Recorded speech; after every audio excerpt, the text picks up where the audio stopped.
I'll come out for you. Okay, come on. Come out for him. All right. Come on out. Move. Come on out. Move away from me. Hey, man, you're not in charge. Shut the f*** up and get out of the car. Yeah. Who are you talking to? You. What's your name? Calm down. What's your name? It's Officer Rag. Shut your mouth. No. Are you the supervisor? Man, I'm going to let you go. Come on.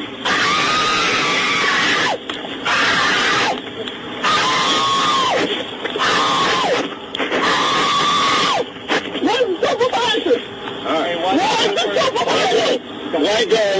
Where's the supervisor? Where's the supervisor? Man, where's the supervisor? Come on. Supervisor, I need the supervisor. You're making it so bad for you. We're calling the supervisor. They've been calling it for 10 minutes. I want the supervisor now.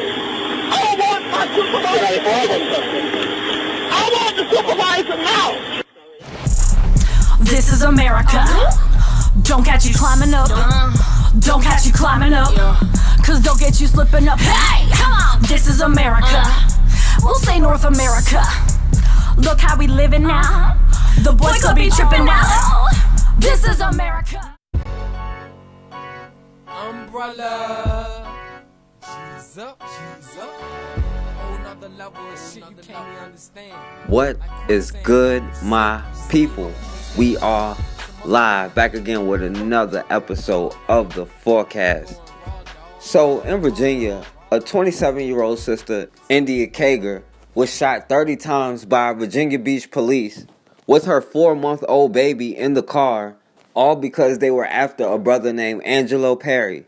Now let's see what led the cops to shoot 30 times with a 4-month-old in the car.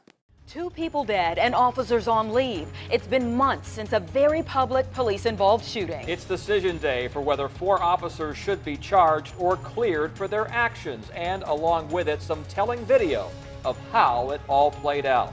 Our big story at 6, no charges, at least for the criminal ones, for the officers involved in the shooting last September. A career criminal was killed. So was a woman who likely did nothing wrong. This all happened September 5th at a 7-Eleven on Lynn Haven Parkway. 35-year-old Angelo Perry and 28-year-old India Kager were killed in the shootout with officers. Tonight we're getting our first look at surveillance video that captured every moment of this dangerous and deadly exchange of gunfire and what it means for the case. We have 2 reports for you on today's ruling. Aaron Kelly has spent the afternoon gathering reaction on the Commonwealth's attorney's announcement. First, Jason Marks in Virginia Beach with the timeline of events and the decision for that ruling. Jason. Anita, the Commonwealth's attorney says there are no winners in this case. You have 2 families who are still grieving and 4 officers who have to live with knowing they took 2 lives. Surveillance video from a 7-Eleven on Lynn Haven Parkway shows a gunfight between police and a very dangerous suspect, Angelo Perry. It was Mr. Perry who chose to change the circumstances that night when he opened fire on the police. Police were following Perry after getting a tip from a confidential informant. At that point in time, he informed them that a Virginia Beach resident was the subject of a hit, that a hit had been put out on this Virginia Beach resident. Undercover officers tailed Perry on September 5th. His girlfriend, India Kager, was driving the car. They say he was on the way to a potential victim's home. At some point, officers thought Perry figured out who was behind him, so they decided to stop him at the 7-Eleven. They identified themselves as law enforcement by yelling, "Police, show me your hands," repeatedly as they approached Perry. The officers then saw the passenger side glass explode and noticed a gun in Perry's hand. He was firing at them, so they fired back. He changed his position so that his feet were against the passenger door, and he had placed his back against India Kager, who was the driver of the vehicle, and against her and against the driver's seat, placing Miss Kager directly in the line of fire of the officers. Perry got off 4 shots. He had a handgun and a rifle. 4 officers returned 30 rounds, hitting Perry 15 to 20 times in Kager 10. They both died at the scene. All of the officers were aiming their fire at Mr. Perry.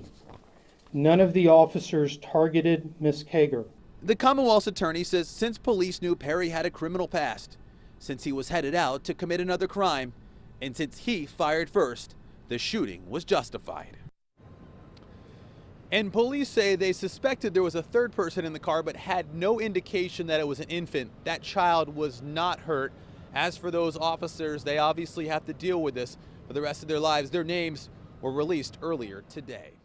So this sister, India Kager, was driving, and keep in mind, she was driving her own car. This brother, Angelo Perry, was not driving. And the police are doing everything they can to criminalize this brother, Angelo Perry, and keep the focus on him. And they claim he was a person of interest in another crime. Now, mind you, he didn't have any warrants or anything, and the police won't talk about any of those cases he was supposed to be involved in. But the police say they pinged his phone, and then they found him riding in the passenger seat of his sister India Kager's car. And the SWAT team had been doing surveillance on him and following him for up to 30 minutes. So I guess after a while, they noticed somebody following him and pulled into a 7-Eleven parking lot. And the police say they parked their car and approached, but they really mean they hit their car and got out shooting. And you can see in the video when the police pulled up, they didn't have their lights on or nothing. Most likely because when they turn their lights on, the dash cam automatically starts recording. Now the police say when they approached them identifying themselves as cops, this brother started shooting out the window and left all of these cops with no other choice but to shoot up this car 30 times. They said this brother Angelo Perry got off 4 shots, but I didn't see any of these cops taking cover, trying to duck, or anything. They shot 30 times into the car within 15 seconds of getting out their car. And to justify shooting into a car that many times with an innocent woman driving and a 4-month-old in the back, the police claim they got a tip that he was armed and about to commit a crime. I guess they're implying he would take a 4-month-old to a murder for hire. But since preemptive policing is unlawful and not a reason to pull somebody over, then they claim the sister was driving erratically, which still wouldn't explain why they would wait until she pulled over into a 7-Eleven parking lot, because 2 unmarked police vehicles were following her and she didn't know who they were, especially when they never turned their lights on. And even though there was no dash cam, 7-Eleven still had surveillance cameras. But even with that video, they still justified the shooting. I think it's important to state up front that the purpose of my review is not to examine police tactics or procedures. The purpose of my review is solely to determine whether or not a crime was committed by the police officers when they discharged their firearm on September 5th. It was Mr. Perry who chose to change the circumstances that night when he opened fire on the police. The SWAT officers' uniforms and tactical gear were clearly marked police. They identified themselves as law enforcement by yelling, "Police, show me your hands," repeatedly as they approached Perry. Perry still chose to open fire rather than surrender. Now, I know that you hear that 4 rounds are fired by Mr. Perry and 30 rounds are returned by the police officers. I do not find the 30 rounds to be excessive in any way. And let me explain why. Number 1, you have 4 officers who are shooting.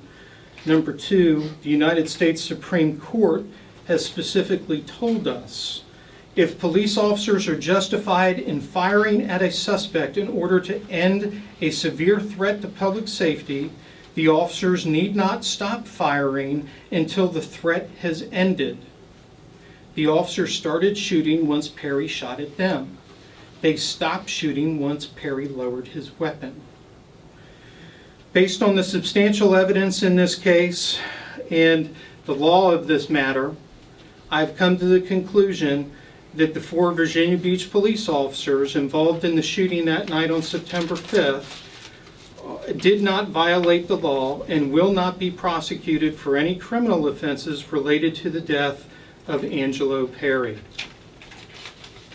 India Kager is a different situation than Angelo Perry's. When it comes to the death of Miss Kager, all of the officers were aiming their fire at Mr. Perry. None of the officers targeted Miss Kager. In fact, what is perfectly clear after reviewing all of the evidence is that it was Perry that placed Miss Kager and their child in danger. Rather than surrendering to the clearly marked police officers who were yelling, "Police, show me your hands," he chose to draw a firearm and shoot at the officers, knowing that Miss Kager was sitting next to him and knowing that their child was in the back seat of the vehicle. In addition to that, it was Mr. Perry who turned his body and positioned it in such a manner that he placed Miss Kager directly in the officer's line of fire. It was these decisions by Mr. Perry and not the actions of the officers that resulted in Miss Kager's death. As a result, again, due to the substantial evidence collected in this matter and my review of the law, I find that the officers did not violate the law, were legally justified in their actions on that evening, and there will be no criminal charges against any of the 4 police officers regarding the death of India Kager. So, of course, to justify themselves in whatever they did wrong, they have to do their best to criminalize this brother, Angelo Perry. They even went as far as to say he positioned his body so that she would be in direct line of fire. But was that before he got hit with bullets or afterwards? Now, they're saying this about this brother to take the attention off the fact that they shot into a car that an innocent woman was driving, making it seem like she was driving this brother with her baby to go do a hit, because they want you to say, well, why was she with this brother, instead of why would the police shoot into a car with an innocent passenger in it? And this DA says, well, since they were only trying to shoot at this brother, then it's okay to shoot in a car with an innocent woman and a 4-month-old. They claim they were following them for 30 minutes, but they didn't notice a baby was in the car.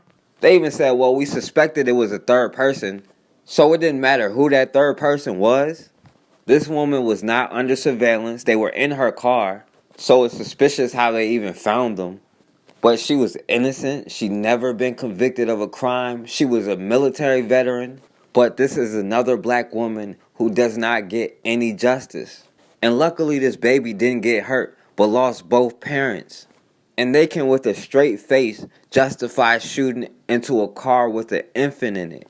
Meanwhile, they feel justified when they give a black cop 40 years for killing a 6-year-old white boy for the exact same thing, shooting into a car.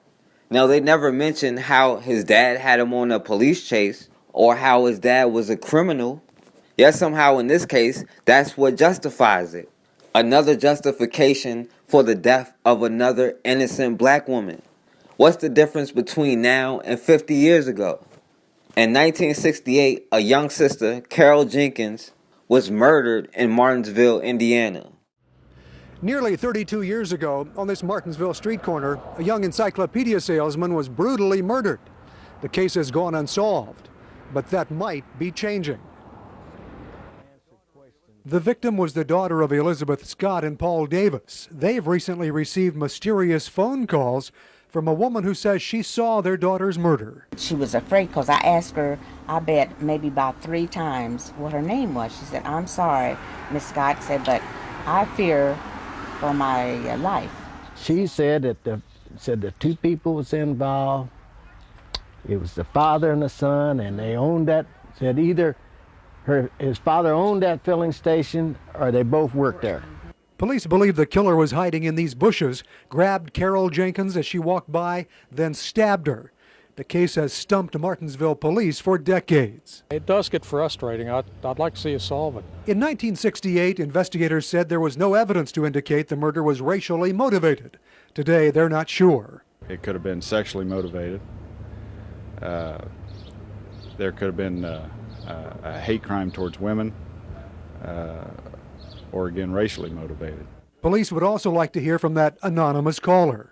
If this person will call either myself or Chief Hollanders, even if they won't identify themselves, that would give us an opportunity to talk to them and ask follow-up questions which may assist us in some way to close this case. I could care less what happens to the person that done it now, because I don't have that anger and hatred in me now that I had then, because I said God is going to take care of that person anyway. But they owe us a closure. Martinsville police hope to hear from that anonymous caller and put an end to this 32-year-old murder mystery. Court documents say 70-year-old Kenneth Richmond had a pronounced dislike for black people. Do you still dislike black people? Police say he proved it by stabbing 21-year-old Carol Jenkins in the chest on a Martinsville street. The crime occurred on September 16, 1968. It remained unsolved until Richmond's own daughter provided information. She was only 7 years old at the time of the crime, and her father paid her $7 not to tell her mother about what happened. 33 years is a long time, and sometimes people don't want to remember or don't feel it's safe to remember. And I would encourage anybody that's hearing this broadcast to come forward. No lead is too small. Jenkins' family is thankful a suspect is in custody. I am really relieved, and I'm just more or less, I just don't know what to say. I'm glad that someone worked as hard as they did, to get this over with. It's not over yet, but I do know who it is, and I can look at other people and realize they are not the ones that touched my daughter. State police detectives never gave up. When there's not that hope, or that it's so very small, that we do the things necessary to find it. And this was one we felt very, very adamant that we need to find closure to. So this sister, Carol Jenkins, had been laid off from the Ford Motor Company, and she took a job going door to door selling encyclopedias. So her very first day on the job, she had to go to Martinsville, Indiana, which is known as a sundown town, especially in 1968. So while she was walking, two white men began to follow her. They started catcalling her and calling her all kind of racist names, to the point where she had to go knock on somebody's door, and a young white couple let her come in, and they called the police for her. And the police even claimed they tracked those two men down, even though they said they didn't have any leads. But they tracked down those two white men, and they admitted to following her. They admitted to catcalling her and calling her names. But the cop let them go anyway. So at about 8:30 that night, she went to go meet her co-workers. And about 15 to 30 minutes after she left, those two white men hunted her down, probably raped her, and then stabbed her in the heart with a screwdriver, and then left her there to die. Now, even in 1968, they had the narrative of this was not about race. They said it could have been about sexual motives, it could have been about hatred of women, it could have been about race, but it was most likely about all of the above. And when it comes to black people being murdered, somehow they always seem to know that it's not about race. Most times they don't know who did the crime, but they always know that it's not about race. And it took 33 years for his daughter, Shirley Mcqueen, to tell on her father, Kenneth Richmond, who confessed to the murder himself. Finally, when her father was on his deathbed, this good white woman finally decided to tell on her father, because she claimed it's been haunting her for so long. But for 33 years, $7 was enough to keep her father's secret. But even though he confessed, this man Kenneth Richmond never went to trial. They never ID'd the other person in the murder, even though I believe they said it was his son that was involved. This man Kenneth Richmond was a 70-year-old criminal. And of course he had affiliations with KKK organizations, most likely police organizations. But they claim he was too old and incompetent to stand trial for the death of this sister. This man went from 1968 to 2002. And when he finally confesses to murder, which there's no statute of limitation for, they decide not to send him to trial because he's incompetent, but have no problem sending 80-year-old Bill Cosby going blind to trial for things that are beyond the statute of limitation. But 2 weeks later, after he was exonerated in 2002, this man Kenneth Richmond died of natural causes, 34 years after this sister was brutally murdered. They have no problem justifying the murders of our sisters, of our brothers, and they put us against each other to blame each other for the problem instead of focusing on the root of the problem. That's why we need to put aside our tribal differences and do what we got to do. The last time the black man and woman came together, we made progress. We had a movement. This time we have to make sure we don't get sidetracked and fall for any of the games. and let go of our tribal differences. And until we do that, then we're going to be in the same cycle over and over and over. Prior to today, I've made a decision. I had decided to keep my grief private and home. But today, I have to record. I want the world to know what a mother goes through when your child is stolen and executed for no reason. India Kager, my daughter, was 27 years old. 27, my baby. Sitting in a car at a 7-Eleven with my 4-month-old grandson Roman in the backseat. Virginia Beach Police SWAT, not a regular uniform team, the SWAT team ambushed my daughter's car, blocked her car. They threw a flashbang grenade at her car, knowing she was in the car, knowing my grandson was in the car. They fired 30 rounds. Who does that? How do you do that? You know, as a woman in a car. How do you do that? 30 rounds. And they executed my baby in less than 3 hours of her being in Virginia Beach.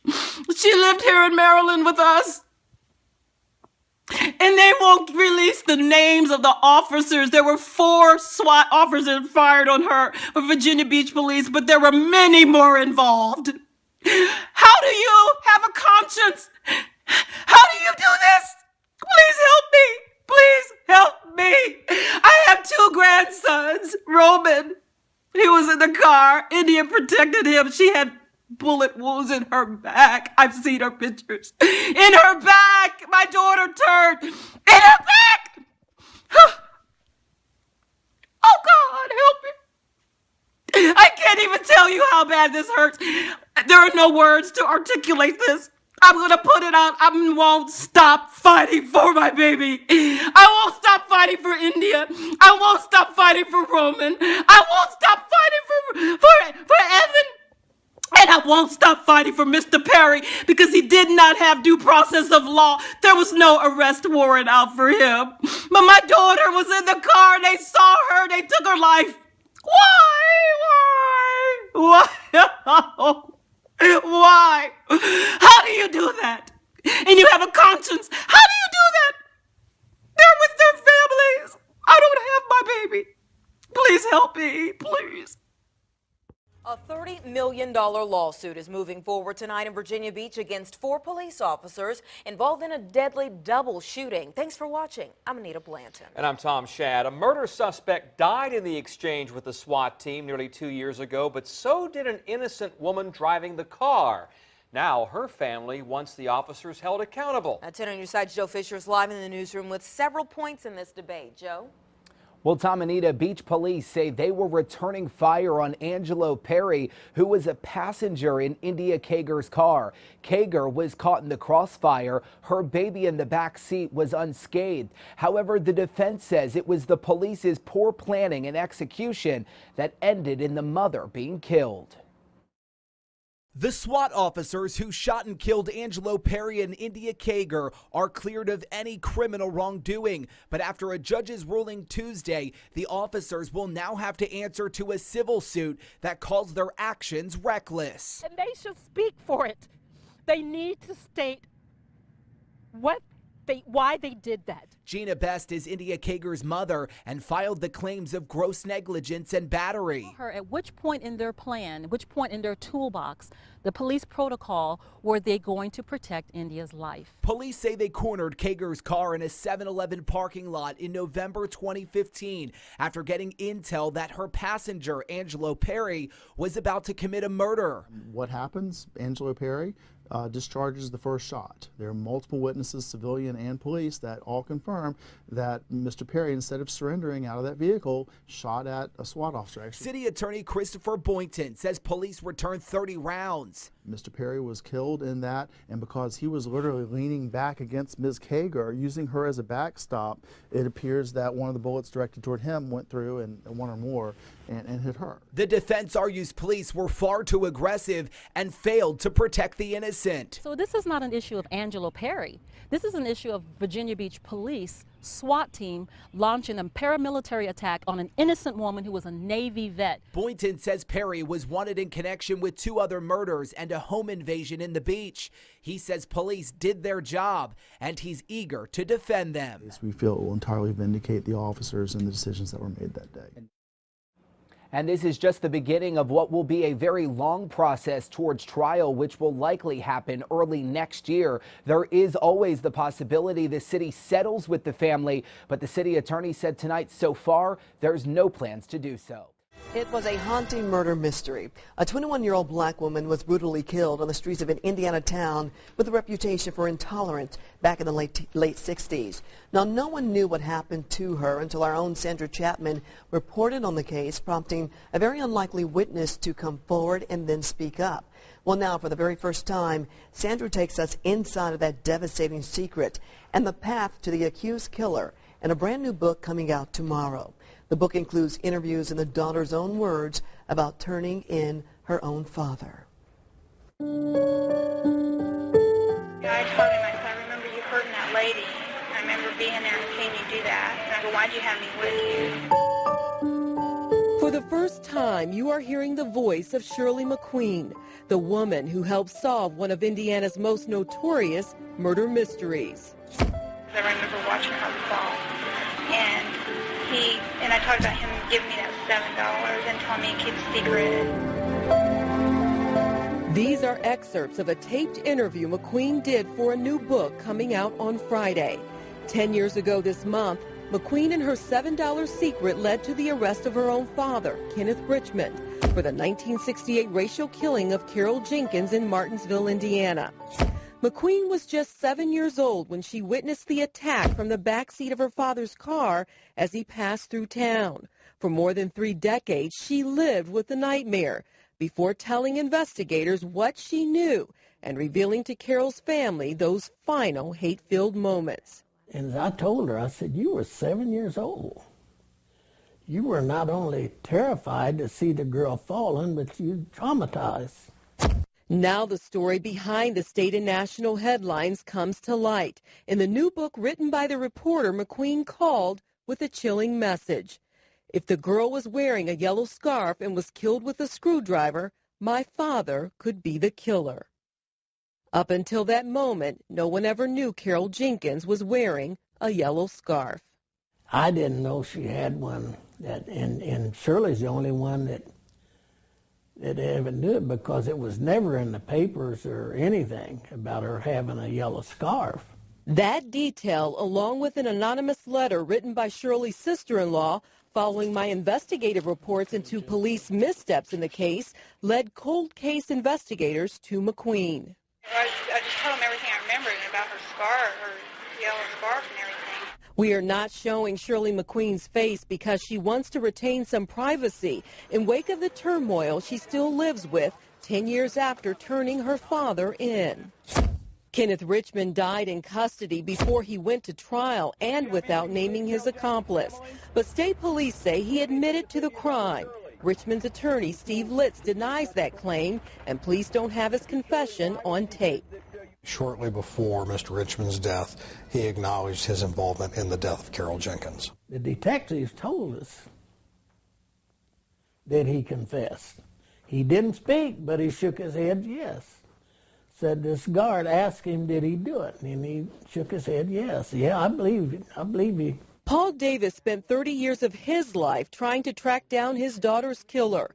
He finds it ironic that the answer to the murder mystery was locked away in the memory of someone else's young daughter. And for you to get in there and dig like you done, and you